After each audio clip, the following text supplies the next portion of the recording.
Tekubi, Tori, Ichi. Hand and circle break 1. We simply call it outside wrist breaker.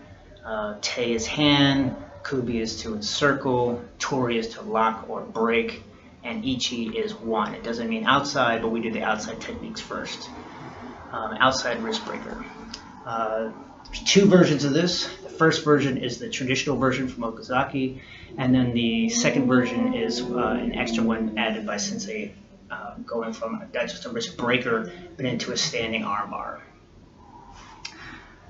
This is going to come from an outside wrist grab, like that, and I'm going to use the glove for demonstrative purposes. Now, just like Katate Hazushi Ichi, if someone's holding me with just one hand, their other hand is free to strike. So if I'm standing square with them, it doesn't do me a lot of good to just escape and then have them punching me in the head with their other hand. Especially now when I'm going to add pressure to their wrist to either break or lock their wrist, they're going to be even more encouraged to want to hit me. And if I'm standing square with them when I'm locking that hand, they're still going to be able to punch me. So I'm always moving towards the hand that's being held. In this case, I'm going to turn my hand over so that I can see my palm. I don't need to look down at my palm, but if I did, I'd see my hand. So I'm going to grab with the outside, turning my palm over and stepping towards the hand that's grabbing me away from the other one. I'm also going to lift my shoulder up a little bit for a nice boxer's cover, nice shell to protect my jawline. Turn my hand over, step towards the hand that's grabbing me, lifting my other shoulder. Now why I'm using my shoulder instead of my arm or my hand, it's because I'm going to need my other hand to engage for the break or the lock. When that hand's grabbing me, turn it over. I'm grabbing with my other hand the meat right here, not the thumb itself, but where the thumb connects to the hand, that big meaty part of the hand. I'm going to grab that with my other hand. Turn it over and grab. Also exposing that by turning my hand over. It's going to do 2 things. I turn my hand over, it's going to expose the meat of the hand so I can reach underneath and get a good hold of it.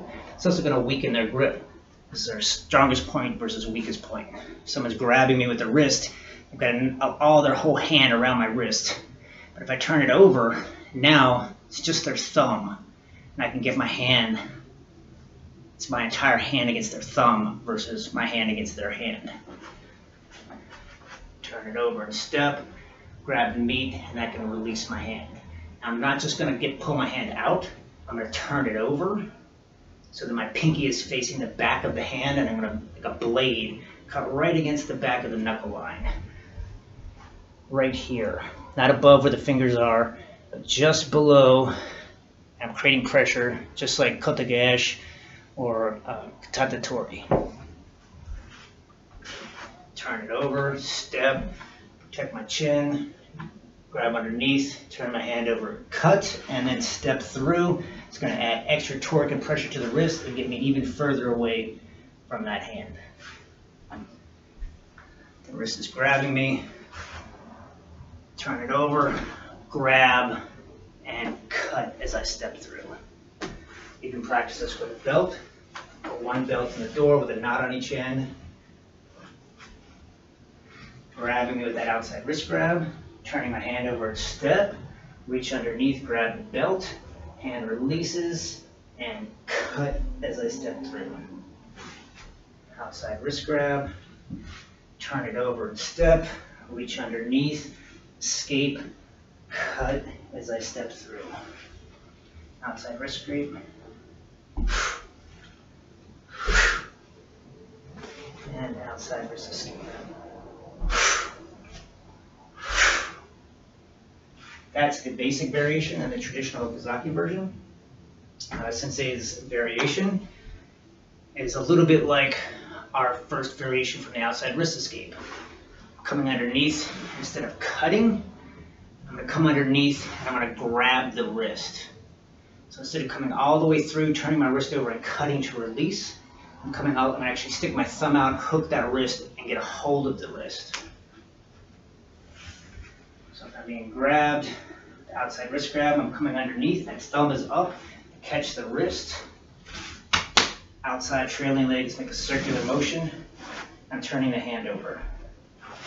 Stepping through here. Now my elbow is going to come down on top of their elbow and create pressure to hyperextend the elbow. I'm grabbing your wrist and you come all the way underneath. It's turning my arm over, pointing the elbow up. You're locking my wrist.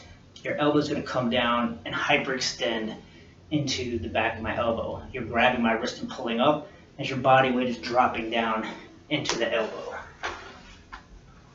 And grab with the outside wrist grab. I come underneath. My thumb is up to catch the wrist. Circling behind and around, and I'm dropping my elbow right down into the belt, or the back of the elbow to hyperextend. The belt's going to give a little bit, the elbow will not. Outside grab, circling, and pressure. Outside wrist grab, circling around, dropping the pressure into the back of the elbow to hyperextend. Good luck practicing Tekubi Tori Ichi at home.